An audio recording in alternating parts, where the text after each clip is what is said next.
The pirate on these Wuthering Waves, Brant, sets sail onto your account very soon. But alongside the captain is his first mate, Unflicking Valor. Just as a crew needs its captain to function, can a captain function without its crew? Brant's weapon is by far one of the most substantial boosts to his damage and utility. His echo set, his kit, everything about him is geared toward reaching the minimum requirement of 250 energy recharge. This weapon allows you to reach that cap literally perfectly. No other weapon allows Brant to reach this requirement as seamlessly, but that's the benefit of pulling a signature weapon. The issue, however, is how tight the requirements are without it. Is it a bad thing for a character to require their signature weapon to be fully functional, or is the community just overreacting? My name is Void Enigma, and today we're going to break down whether Brant's signature weapon being so tailor-made for him is a disaster of a choice, or if it's fine in the long run. The weapon banner is guaranteed, but it does still take an average of 65 to 80 pulls to obtain it, so it's not exactly an easy choice. Before we dive into the morality of, so I need this weapon or I'm screwed, right? Let's break down the difference between a free-to-play Brant and a signature-wielding Brant. With his weapon, Brant naturally reaches the 250 energy recharge with 2 elite energy recharge echoes using the Tidebreaker set. No extra gimmicks, just an extra 30% attribute damage bonus, and we're all set, thanks to the set. To push it further, with the perfect substats, you can even run 1 energy recharge elite along with 1 fusion damage elite to squeeze out that extra 3% damage. Now, if you want to use the Tidebreaker set but you don't have the signature weapon, well, that's where things begin to get a little tricky. You'll be using Overture, which, by the way, is the only other weapon that Brant can use if he does want to use the Tidebreaker set. And with the Overture, you'll reach about 225 energy recharge, meaning you'll need an extra 25%, which on average requires 3 substat rolls from his echoes. Overall, it's not bad. You just need perfect echoes. All I need to do is get perfect echoes. I want to say that I've been farming Brant's echoes for about 7 weeks now, and being brutally honest, it's been brutal. While other characters are taking me a week at most, this one is becoming agonizing. Energy recharge is the rarest elite piece to get, and with my min-maxing self wanting crit rate, crit damage, and energy recharge at every piece for any character that's dealing damage, I've since given up. I'm now setting a 1 failure of a piece without crit damage, and only 3 out of 5 of them having energy recharge.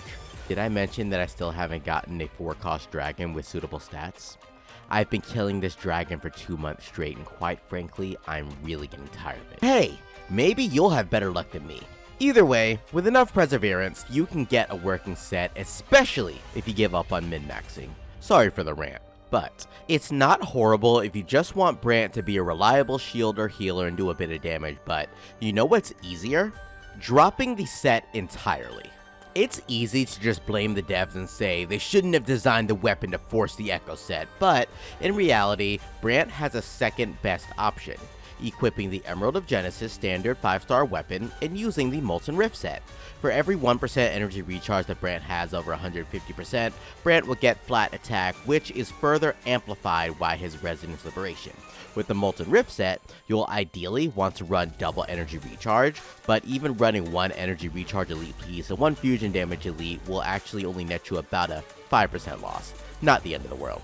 This setup paired with the Emerald of Genesis is just as good as a full Tidebreaker set. It's a little weaker, and if you don't have the signature weapon, it's a little more weaker, maybe about 5 to 15% in total, but this is a standard weapon that you can get for free, along with a much less punishing Sonata set. Not bad for not using a signature weapon. The downside, your shield and healing is heavily reduced, but that's a fair trade-off for similar damage. I think it's completely fair to build Brant this way instead of forcing yourself into the Tidebreaker's insane energy recharge demands.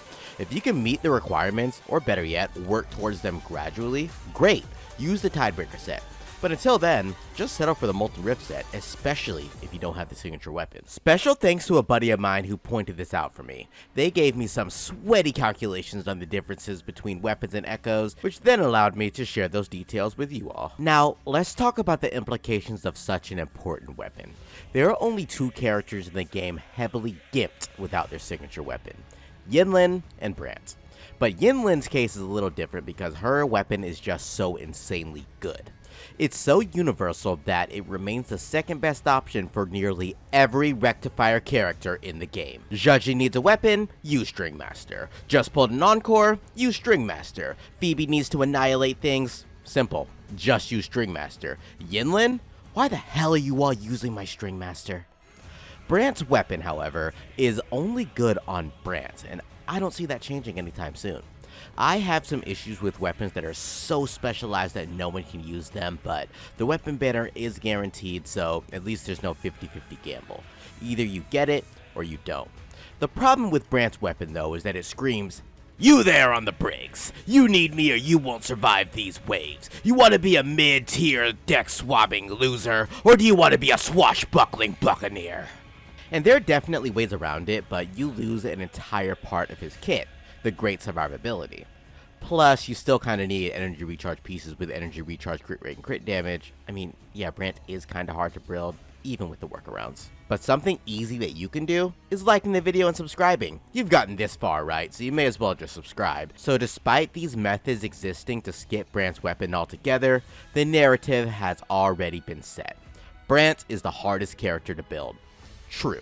He needs energy recharge elite pieces, and unlike Shorekeeper, who just wants energy recharge and HP, which are very common, Brant needs energy recharge, crit rate, and crit damage, as well as some basic attack damage. 2. Brant needs his weapon to be a competent DPS. False. Brant thrives with his weapon, but with a proper build, you can easily make him a solid damage dealer and shielder. You just have to know that his shield will never be as good as if he had his signature weapon. 3. Brant is mid and a failure of a character. False. Honestly, sounds more like cope.